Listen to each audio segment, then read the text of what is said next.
नमस्कार, good evening, शुभ संध्या दोस्तों। स्वागत है आपका अपने ही कार्यक्रम स्पोर्ट्स स्कैन में। अगले 15 मिनट खेल जगत की ढेर सारी खबरें होंगी और उन पे चर्चा भी करेंगे। स्वीकार कीजिए लवलीन निगम का नमस्कार। और खेल खबरों पे चर्चा के लिए आज हमने स्टूडियो में आमंत्रित किया है वरिष्ठ खेल पत्रकार गिरीश बोपन्ना को। गिरीश नमस्कार, स्टूडियो में आपका स्वागत है। बहुत बहुत शुक्रिया लवलीन जी। तो गिरीश, पहले हेडलाइंस देख लेते हैं, फिर उन पे चर्चा करेंगे। सुतीर्था मुखर्जी और आहिका मुखर्जी ने विश्व टेबल टेनिस कंटेंडर का महिला डबल्स खिताब जीता। बेंगलुरु में सैफ फुटबॉल चैंपियनशिप में कल भारत का मुकाबला कुवैत से होगा। कार्लोस अल्काराज ने क्वींस क्लब में ग्रास कोर्ट पर पहला खिताब जीता। और 27वीं सीनियर महिला राष्ट्रीय फुटबॉल चैंपियनशिप के फाइनल में तमिलनाडु का मुकाबला हरियाणा से होगा।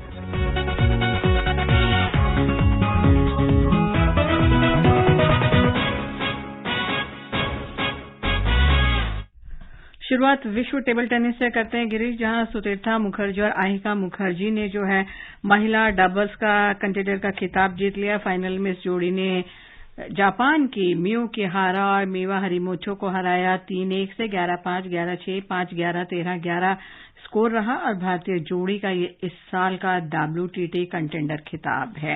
देखा जाए सुतीर्था और आहिका जोड़ी दोनों काफी टाइम से इकट्ठा साथ खेल रही हैं, एक दूसरे के प्लस पॉइंट ड्रॉबैक्स जानती हैं और एक अच्छी उपलब्धि दोनों के लिए।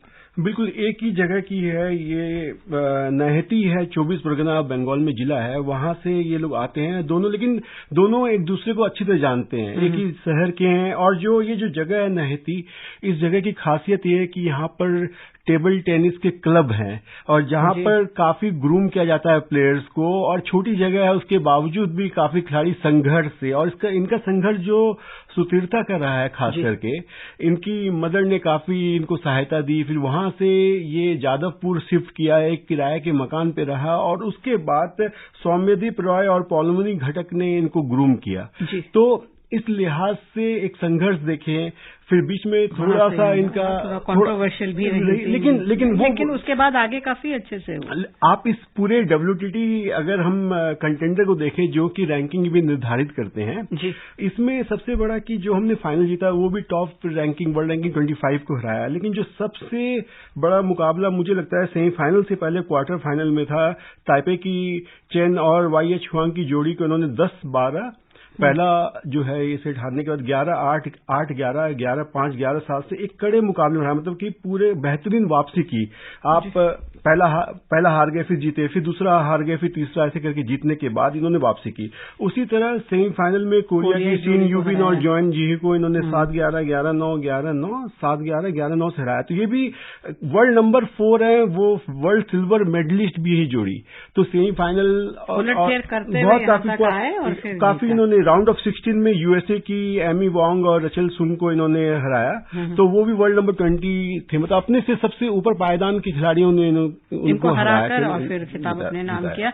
उधर मनिका बत्रा और जी साथियन के मिक्स डबल्स और मानव विकास ठक्कर और मानुष उत्पल भाई शाह की पुरुष डबल्स जोड़ी को सेमीफाइनल में हार का सामना करना पड़ा था। चलें फुटबॉल की ओर। बेंगलुरु में सैफ फुटबॉल चैंपियनशिप खेली जा रही है, जहां कल भारत कुवैत के बीच मुकाबला होगा। रिपोर्ट सुनते हैं शशांक की, फिर चर्चा करेंगे। सेमीफाइनल में जगह पक्की कर चुकी भारतीय टीम जब कुवैत से खेलेगी तो उसे ग्रुप चरण में सबसे कड़ी परीक्षा देनी होगी। भारत की तरह कुवैत भी 2 मैचों में 2 जीत से 6 अंकों के साथ सेमीफाइनल में पहुंचा है। कल ग्रुप ए में शीर्ष स्थान पर रहने वाली टीम का फैसला होगा। भारत ने पाकिस्तान को 4-0 से हराकर अपना अभियान शुरू किया था। इसके बाद उसने नेपाल पर 2-0 की जीत दर्ज की थी। पिछले 8 मैचों में भारतीय टीम के खिलाफ कोई गोल नहीं हुआ है। टीम की रक्षा पंक्ति बेहद मजबूत है। बावजूद इसके कुवैत जैसी मजबूत टीम के साथ भारत को अपने खेल का स्तर उठाना होगा। टीम को मिडफील्ड और अग्रिम पंक्ति के बीच बेहतर तालमेल बैठाना होगा। भारत को नेपाल की रक्षा पंक्ति भेदने के लिए 1 घंटे से अधिक समय तक संघर्ष करना पड़ा था। ऐसे में कुवैत की अनुभवी रक्षा पंक्ति भारतीय टीम को और अधिक चुनौती पेश करेगी। भारतीय टीम गोल करने के लिए काफी हद तक कप्तान सुनील छेत्री पर निर्भर है। छेत्री ने पाकिस्तान के साथ हैट्रिक लगाने के बाद नेपाल के साथ मैच का पहला गोल किया था। कुवैत ने इस टूर्नामेंट में नेपाल पर 3-1 और पाकिस्तान पर 4-0 की जीत दर्ज की है। वे भारत के साथ मैच में इसी लय को बरकरार रखना चाहेंगे। दोनों टीमों के बीच 2010 के बाद ये पहला मुकाबला होगा। कल ही एक अन्य मैच में पाकिस्तान और नेपाल की टीम आमने सामने होगी। Shashank Kumar, sports can. तो वैसे देखा जाए कहीं न कहीं कुवैत का पलड़ा भारी लग रहा है, लेकिन भारत जिस तरीके से आगे बढ़ रहा है उसे लगता है कि एक कठिन मैच होगा। लेकिन आपको कैसे लग रहा है? शशांक ने जैसे अपनी रिपोर्ट में बताया कि अब तक जो है कुवैत का पलड़ा भारी जो लगता है वो दिख रहा है, लेकिन यहाँ पर एक गौर करने वाली बात है कि कुवैत जो है वो एक 3-1 से जो जीती है नेपाल के खिलाफ, वहां पर एक गोल वो खा चुकी है नेपाल से। अब भारत ने अभी तक एक भी गोल, हम लोग अभी क्लीन शीट जो है हम भारत रखने में सक्षम रही है। लेकिन अगर हम हेड टू हेड रिकॉर्ड देखें भारत और कुवैत का, तो इससे पहले 3 मुकाबले सामने आए। काफी पिछले कई साल से आमने सामने नहीं रहे। 1978 में खेला था, तब 6-1 मतलब 1-6 से हमें हार देखना पड़ा। फिर उसके बाद एक इंटरनेशनल फ्रेंडली हुआ था 2004 में, तो वहां पर भारत जो है उनको 3-2 से विजय मिली थी। उसके बाद जो आखिरी बार हम खेले, जो इंटरनेशनल की बात कर रहा हूँ 2010 में, तो वो 9-1 से हमें हार का सामना करना पड़ा। तो यहाँ पर लेकिन जो महत्वपूर्ण है कि हम इनको हरा के ग्रुप में टॉप पे रहे। और हाल ही में भारत ने इंटरकॉन्टिनेंटल कप जीता, जिसमें लेबनान को हम हराया। लेबनान भी एक टीम है जो कि दूसरे ग्रुप में वो शीर्ष पे भी चल रही है। तो मान के ये चलें कि हमारा जो सामना सेमीफाइनल में हो, वो अगर हम शीर्ष पे रहते हैं तो बी ग्रुप में हमारी नीचे पायदान की टीम, तो थोड़ा सामना है कि कुवैत से सामना ना करना पड़े दोबारा से, इस लिहाज से। लेकिन जैसा कि बोला अभी इस रिपोर्ट में भी था, काफी हद तक अभी तक हम टीम देख रहे हैं सुनील छेत्री पर निर्भर है। तो बहुत जरूरी है कि कोई और भी इस तरीके का आए जो गोल करे। बिल्कुल, आप ये देखिए जो पिछला मैच था नेपाल से 2-0 की हमें जीत मिली, उसमें एक गोल आया सुनील छेत्री से, जो कि हमारे सर्वाधिक या विश्व के तीसरे चौथे सर्वाधिक वो गोल दागने वाले खिलाड़ी है। लेकिन वहीं पर नौरेम महेश सिंह, उन्होंने डेब्यू किया, उन्होंने अपना पहला गोल भी दागा। तो ऐसा नहीं है कि जो सिर्फ गोल दाग रहे हैं, लेकिन जो पास कर रहा है, जैसे आप लाल रिंजुआ की बात करें या दूसरे जो खिलाड़ी हैं जो पासिस दे रहे हैं, जो आ रहे हैं मिडफील्ड में, जो बेंच से भी आ रहे हैं, तो वो एक मूव बना रहे हैं। और सुनील छेत्री हमेशा आगे होते हैं तो उनका नाम जो है गोल में आ जाता है। लेकिन दूसरे जो है आप खिलाड़ियों की मेहनत को कम नहीं आंक सकते इससे। सही बात है। कुवैत को जो एक शायद दिक्कत का सामना करना पड़ सकता है वो यहाँ का मौसम, क्योंकि बहुत ह्यूमिड है। और हालांकि वो कह रहे हैं कि हम यहाँ आए हैं तो इसमें ढलने की कोशिश कर रहे हैं, लेकिन मौसम उनको जरूर थोड़ा परेशान। अनुभव तो निश्चय ही मौसम थोड़ा सा हो सकता है, लेकिन अनुभव का भारत से ज्यादा उनके पास है, जो एक कम से कम बेंगलुरु में एक अच्छा मुकाबला देखने को मिलेगा। जी। इधर 27वीं सीनियर महिला राष्ट्रीय फुटबॉल की बात करें तो फाइनल में तमिलनाडु और हरियाणा आमने सामने होंगे। फाइनल बुधवार को खेला जाएगा। सेमीफाइनल में अमृतसर के गुरु नानक स्टेडियम में तमिलनाडु ने रेलवेज को हराया 3-1 से। उधर हरियाणा ने ओडिशा को टाई ब्रेकर में 3-1 से हराया। हरियाणा के गोलकीपर फ्याहुडा का बहुत तारीफ करनी होगी, जिन्होंने शानदार खेल का प्रदर्शन करते हुए 3 गोल बचाए। और अगर तमिलनाडु की बात करें तो दूसरी बार फाइनल में पहुंची है और कोशिश करेगी कि खिताब जीते। हाँ, 2017-18 की चैंपियन रही है ये टीम लेकिन तमिलनाडु की जो टीम है सेमीफाइनल तक, ये जो क्लीन शीट की हम बात कर रहे थे अभी इंडिया के लिए, तो 8 मैचेस में 32 गोल दागे। लेकिन आज पहली बार है कि तमिलनाडु की टीम को एक गोल खाना पड़ा रेलवेज से। तो कम से कम वहां पर भी रेलवेज ने खैर सेंध लगाई, लेकिन वो फाइनल में पहुंचे हैं। और हरियाणा की जो टीम है उनको एक मान के चल रहा है कि हरियाणा की टीम जो है कि वो टाई ब्रेकर में ये मुकाबला जीती है, तो एक कम से कम एक अच्छा मुकाबला देखने को मिलेगा। और उनका मोराल भी बूस्ट हुआ होगा जिस तरीके से उनके गोलकीपर ने बचाया। हरियाणा अपने अंतिम दौर के अभियान को 4 जीत और 1 ड्रॉ के साथ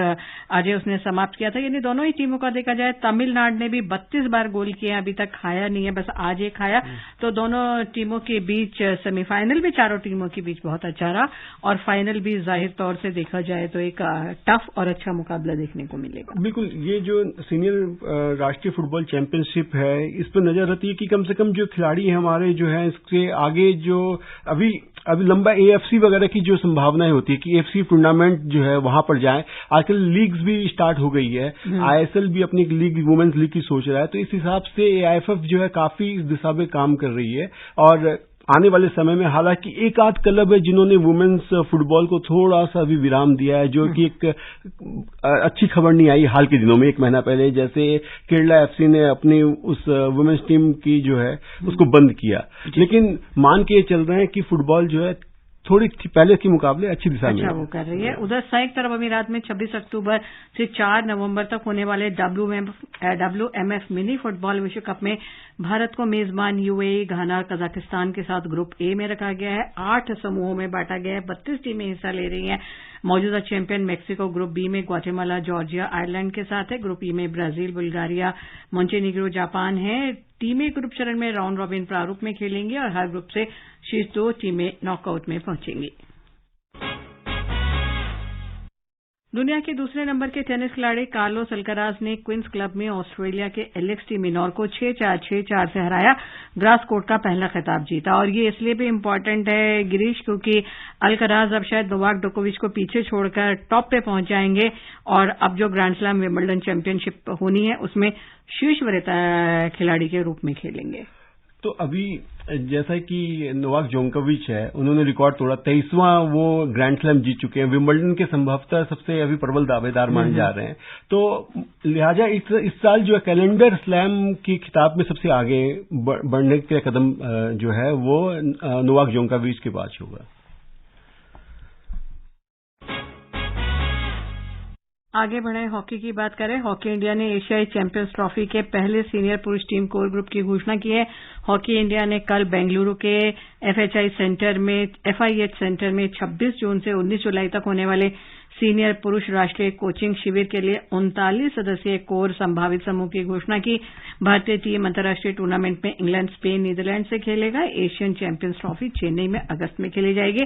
इन दोनों टूर्नामेंट को मद्देनजर रखते हुए 39 संभावित खिलाड़ियों का है जिनके नाम घोषित किए गए। कुल मिलाकर आपको लग रहा है जो 39 प्रोबेबल्स हैं अपने आप में काफी अच्छे और अनुभवी खिलाड़ी। हाँ, यही खेल रहे हैं। जो 39 खिलाड़ियों को लिया गया है, खास करके यही जो है अभी भारतीय टीम खेल रही है। लेकिन जो सबसे मुख्य बात यहाँ पर लवलीन जी है वो है कोच क्रेग फुलटन, जो साउथ अफ्रीका से आते हैं। हाल ही में मार्च में उनको कोच बनाया गया भारतीय टीम का।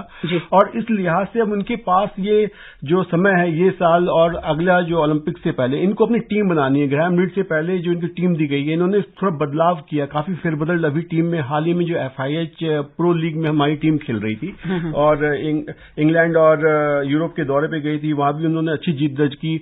कुछ समय पहले तो हम रैंकिंग में टॉप पे चल रहे थे। तो इन्होंने काफी अभी थोड़ा सा जो है उनको भारत की शैली को जो अब तक रही है वो 3S पर वो डिपेंड रही है। स्टील करते थे, बॉल चुराना, फिर स्प्रिंट, जो लंबी एक गति से आगे जाना और फिर स्कोर करना। लेकिन अब कोच ने जो खास करके एक प्रेस वार्ता में भी हाल में बताया कि उनका जो काफी काम होगा वो डिफेंस पे होगा।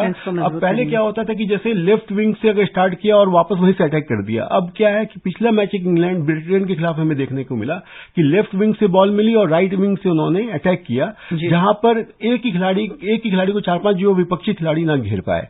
तो इस लिहाज से ये टीम बनाने के लिए आगे आने वाले जो टूर्नामेंट है, और ये जो अभी जो कैंप लगा है वो स्पेनिश हॉकी फेडरेशन की 100वीं एनिवर्सरी भी है, जहां पर इंग्लैंड, स्पेन, नीदरलैंड और भारत है 25 से 30 जुलाई। उसके बाद भारत में एशियन चैंपियंस ट्रॉफी जो चेन्नई में होगी, उसमें भारत का मुकाबला कोरिया, मलेशिया, पाकिस्तान, जापान और चाइना से होगा। तो इस लिहाज से ये जो 39 खिलाड़ी हैं, जिसमें गोलकीपर, मुझे लगता है कि भारत को सबसे ज्यादा काम करने की जरूरत है, वो है एक PR सीरीज का विकल्प। कब तक खेलेंगे, कब तक उनके भरोसे रहेंगे। ओलंपिक में जब मेडल जीता तो कहा जा रहा था कि शायद अब सीरीजेस जो है वो एक संन्यास ले लें, दूसरे खिलाड़ी आए। लेकिन जो जितने भी गोलकीपर को आजमाया गया वो सीरीजेस के मुकाबले उसने बेहतर नहीं दिखा। समय कम है, चलते चलते एक और खबर देते हैं। जो उपलब्धि हम कह सकते हैं झूलन गोस्वामी के लिए, गिरीश, इंग्लैंड की हीथर नाइट और इयन मॉर्गन और झूलन गोस्वामी भी मेरिलबोर्न क्रिकेट क्लब तथा विश्व क्रिकेट समिति WCC के लॉर्ड्स में होने वाली बैठक से पहले समिति से जुड़ गई हैं। ये तीनों झूलन गोस्वामी के लिए एक और हमारे लिए भी एक बड़ी उपलब्धि। बिल्कुल, ये बायोमैकेनिक्स और तकनीकी चीजों पे जानकारी देते हैं। इसमें क्लेयर कॉर्नर, जस्टिन लैंगर और ग्रेम इसमें पहले से ही सदस्य थे। आपको रोकना चाहेंगे, घड़ी की सुइयां इशारा कर रही है कि इस कार्यक्रम को यहीं विराम दें। आप स्टूडियो में तमाम खेल खबरों पर चर्चा हुई, उसके लिए बहुत बहुत धन्यवाद। बहुत बहुत शुक्रिया। लिसनर्स, हम आपसे कल मिलेंगे। फिलहाल शुभ रात्रि।